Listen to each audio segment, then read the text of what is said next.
Today's second lecture in information security, we continue on from where we left off before, and we'll take a look now at what is required to satisfy ISC squared's third domain, telecommunications and network security.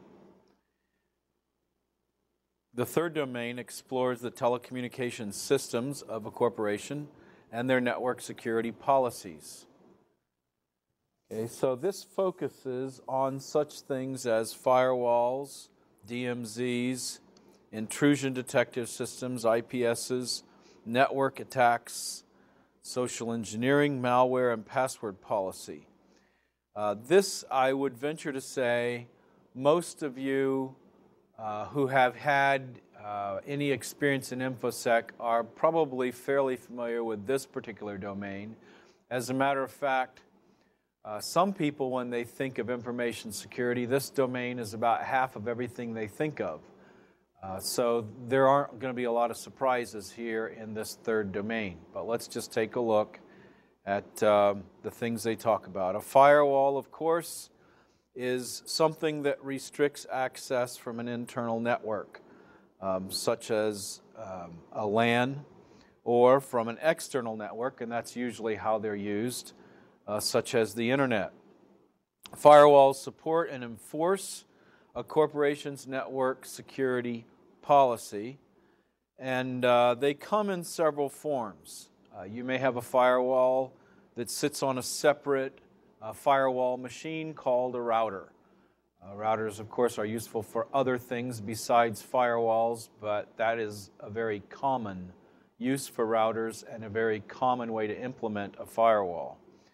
Firewalls also sit on servers, or the authentication server, or some other specialized hardware device. As exposure to threats from external networks has risen, the firewall has evolved to meet those exposures. So there are several generations of firewalls. The first generation was used simply to filter packets to determine if they are accepted or denied. This is commonly what is in use in less than state-of-the-art corporations. If you have a router, for instance, that has a routing table, and this routing table has programmed into it these IP addresses we will accept against these ports. These ports are not accessible at all, etc. A static list like that you have to go in and manually change is a first-generation firewall. The second generation looks a little deeper into the packets and makes decisions based on what it finds inside the packets. So second-generation firewalls tend to be more resistant of things where if we could look past just the header information in the packet or even at the header information in the packet, we might be thinking something's not quite right here. Maybe we should be rejecting this packet. Third generation firewalls will scan the entire packet, and it tracks communication on all levels. This is called stateful firewalling, where an application itself may be expecting a certain content coming next, and if that content is not recognized by the firewall, then the firewall will reject the packet. Third generation firewalls, of course, are probably most effective against things like denial of service attacks, but also more sophisticated hacking attempts. Then there's this notion of a demilitarized zone, commonly called the DMZ.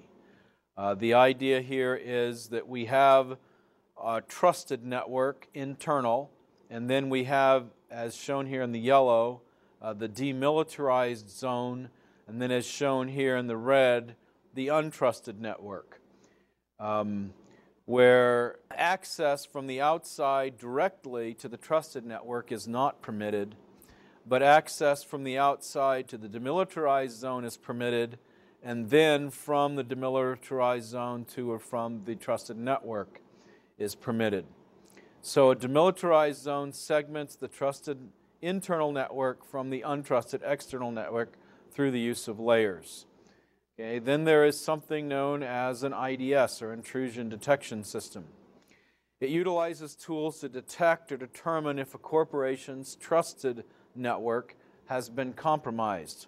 Basically, there are 4 operational modes for IDSs: behavioral, signature-based, network-based, and host-based.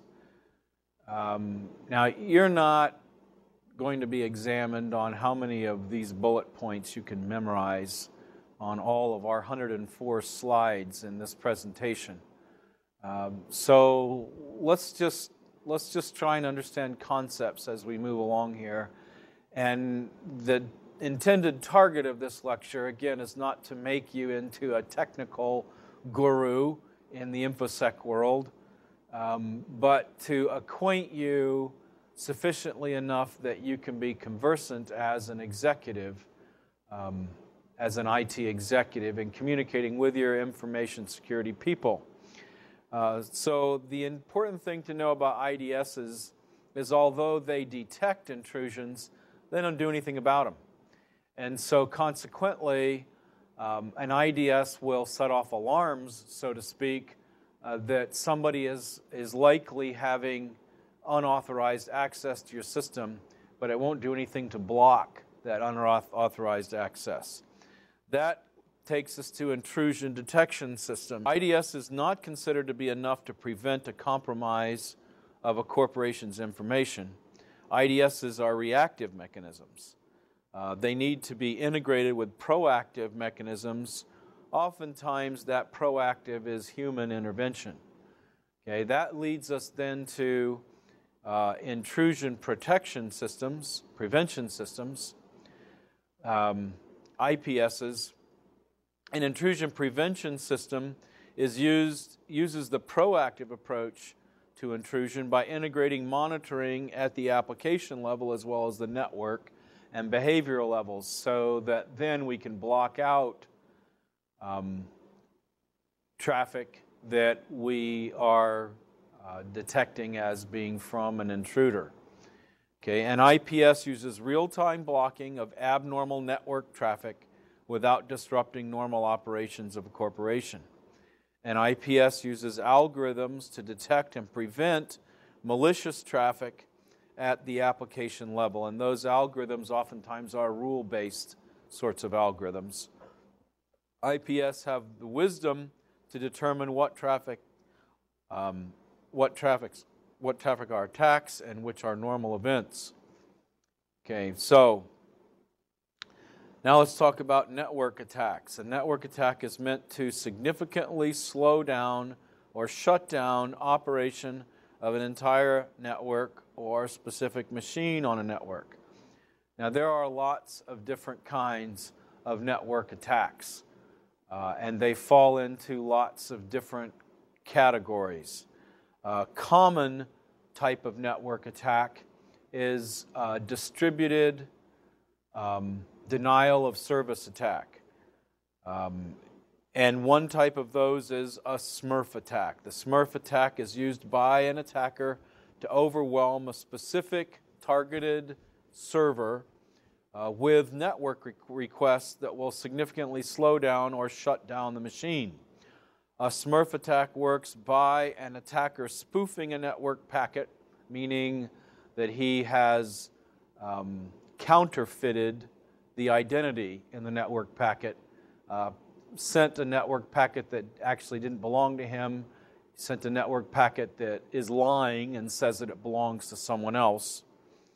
And then that packet will appear to come from hundreds of computers on a network that requires the targeted computer to respond.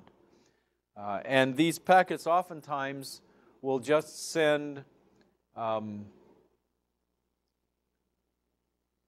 request for connection.